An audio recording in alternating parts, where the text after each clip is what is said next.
And you'll be subjected to some of the worst stuff in this game. Like, there's a lot of comedians that be good dudes. Like, even some of them cats, like, you see, like, these cats, they be, like, Christian comedians, but they soul be messed up. You feel me? I see all the real stuff with this. I don't try to tell nobody who's real, who's fake.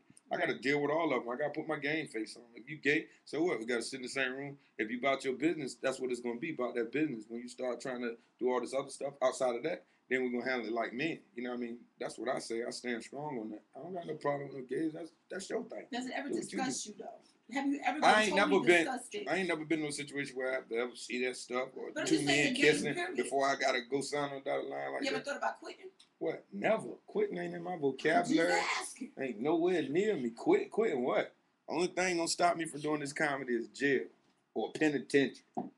Ain't nothing else gonna stop me. You ain't going there, right? So you get your contracts when you go out, because you know sometimes. Because when you got sensitive about, well, I ain't gonna say sensitive. When you got passionate about that's subject, because it burns. It burns. I mean, it must really be happening over there like that. Yeah, but you personally haven't foreseen it, is what you were saying. I just know how people are. I'm like, but you've heard a lot of cats. You heard some bad stories or something. He said, like the just the stuff in the industry and some of the cats that be in the game. Some of the guys that put on the talent, some horrible cats. You know what I mean? I don't want to get on that bad. I'll walk slow in this game. The promoters and stuff. Not the promoters, the major cats. Oh, hopefully sitting up in me a nice couple of bedroom house with my whole studio set up in that nice room where I can wake up every day and go do production, or have me a nice little studio, whatever. If I got to live in my studio and produce every day right there, you know what I mean? That's what I want. I want my big studio. That's what I'm aiming for right now. Studio, doing music, movies, I do the whole movie thing. That's my thing. I love that. Okay. Are you ever going to make a movie? Because, that's like more like stand-up, like whatever, real raw. You ever do like a real movie? Something like Trading Places. Something like Tyler Perry meets. Yeah, now acting. That's another, like this, I fair to say that to y'all, is many different levels in this game. Mm-hmm. You feel me? So, like, I'm working my way up to that level. Like, now, I'm writing scripts. Like, I started off writing the skits. They work it out where it'll be, like, first a couple of lines, this and that, your storyboard and all that. Now I'm working out to the level where it's getting longer. It's becoming more and more pages. You know what I mean? So I'm script writing now. So when I start script writing, I do the storyboard. Then I go back and I start shooting it, all that different scenes and stuff like that. That creates a movie for us. You know what I mean? Like me and my boy Gabe, we started out working on this one movie with no money. The budget, just trying to produce it out of our pocket, killed us. We had a movie called Baby Boy Don't Get Your Hair Cut at the Last Dragon Barbershop on this Friday. It was a spoof for all the movies, but young new actors in it. You can check it out on YouTube. Due to some other business, the whole YouTube joint might have got to delete it or something, but just know that it's stuff out there floating around that ain't never came out that we was doing through our production company. You feel me? Like that. And as far as me doing it, I'll say in a couple of years you'll see that, because I got 3 more DVDs I got to put out on my own anyway. You know what I mean? I got plans for it. I just playing probably like 5 to 7 years ahead of time. Like, I know I always create a nice, substantial, income with producing my DVDs. And once they give me a deal, if I ever want to go sell my whole catalog, like the Beatles or something, he gonna get a lot of money. Let me ask you another question too. You cannot answer. How old are you? Me? I'm 48. You a lie. I'm just asking. You lying. I'm 38. 38? I ain't no 38 either. I'm just asking. Let me guess. Because once again, that's 28. All right, I'll take that. Nah, nigga, how old are you? I just turned 29. All right, and you started when you was how old? 18. Well, I'll say 19 really, because 18 I was getting in the club just watching it. Because that shows a lot about your hustle too. You started when you was young, and then I listened to you speak. I have a little bit of wisdom to it. So that's why I want you to know how old you are. I did a whole 360, yo. So you're not the food stamp you used to be. No, I wasn't even food stamp then.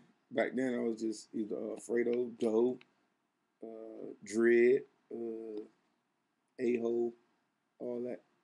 Just a little dude. I hit puberty late, yo. I was like a little dude forever. So I got mistaken for a kid for a long time. I was short forever. You know what I mean? It worked itself out. I'm grown. A little bit of wisdom. I got plenty. I grew up early. You know what I mean? You know, some people got people in their family on drugs, so you don't get that chance to be a kid. So you got to grow up early. You start seeing stuff. You got to learn how to capitalize off the money that's around you, that type of thing. You know what I mean? Or you got to suffer and be that little dirty kid in school. Are you trying with your parents? What kind of relationship do you have with your parents? I don't got no parents. I'm just here. No, I'm just thinking you love your little boy a lot. Me and my mommy cool. Me and my dad was in the military. You know what I mean? He went out to sea a lot. That was, you know, it was all right. My stepfather, you know, raised me. Marco, rest in peace. You know what I mean? Then after that, I prayed for a guardian angel. That's when I met my Uncle Alvin. He came in my life, changed my whole life up, and looked out for me until I became a better man, made sure I stayed in school, made the grades and everything. You know, and then I went off to college. One more question, a little bit on, right? Are you very, very, very religious? I believe in God. I could tell you some of the illest stuff, you know what I mean, but it had to be off the record to show you why I believe in God. And it's like I see stuff before it happened. And so you prophesize. I think that's like a blessing for me. And the reason why I'm asking that, do you see yourself being someday a spiritual motivator? Because it's something about your aggression, and you keep going back to praying. A strong, very passionate. Yeah, I see that. I see you doing amazing, going to a preacher to run DMC. But I don't know where it's gonna end up for me. I'm just on this path, and I pray that God just keep me safe on this journey. You know what I mean? Because people think like I come in the club, and it'd be a lot of stuff on my mind. Like I might have a horrible day, but when I get on stage, I get to relax. People are like, man, you great. They love me and they praise me, but they don't know me as a person to understand half the stuff, what I got to do to get there to tell that joke or to do that show. You know what I mean? What I done went through that day. You know what I mean? I remember times where in Atlanta, I had gotten some court stuff and I had to go to jail. As soon as I get out of jail, I'll go home, take a shower, and go to the comedy club to tell them jokes. You know what I mean? Yeah, and that's what I feel like sometimes with him. Like me and him. You see? That's my dog right there. Throw your thumb up for the people on the tube. Show them everything will be all right. That's my dog, always with me. You was a great interview. And I mean, you're passionate. You're nothing like I thought you would be. People always think comics are funny in every disposition. You can't judge a book by its cover. You know what I mean? I used to be like when I come to an interview, I would crack jokes the whole time, but that didn't express what I was trying to build.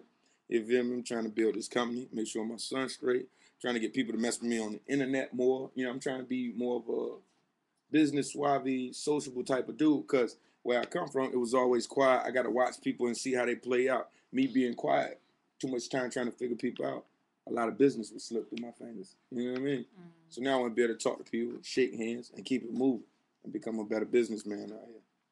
I don't think you're already a better businessman, but that's my own personal perspective. I see the aggression.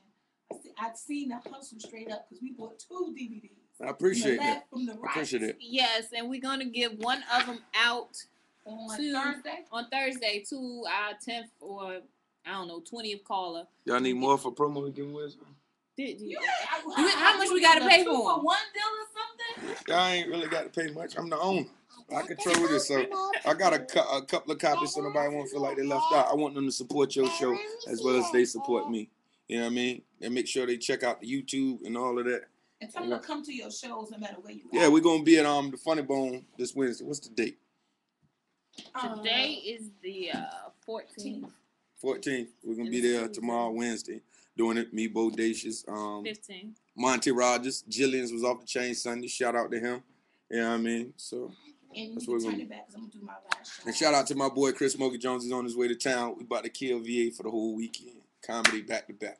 Okay, like he said, support me a lot. He's going to give us DVDs, so you have to recognize the hustle. But I'm going to do shout outs to him because we ran up on him, what was it, Sunday? Mm-hmm. Sunday. Right? Didn't know him from jack shit. There's a lot, like he said, fake ass niggas or bullshit motherfuckers in the game. We know that, and we run across it all the time. So we was on it. I asked him to come to the show Tuesday. He wasn't even looking me straight in the eye. But he said, yo, I'm going to do it. I said, nigga, you going to do it? He said, I'm going to do it. Buy a DVD. I bought the DVD. He was on the phone. What time? 3:50 something today?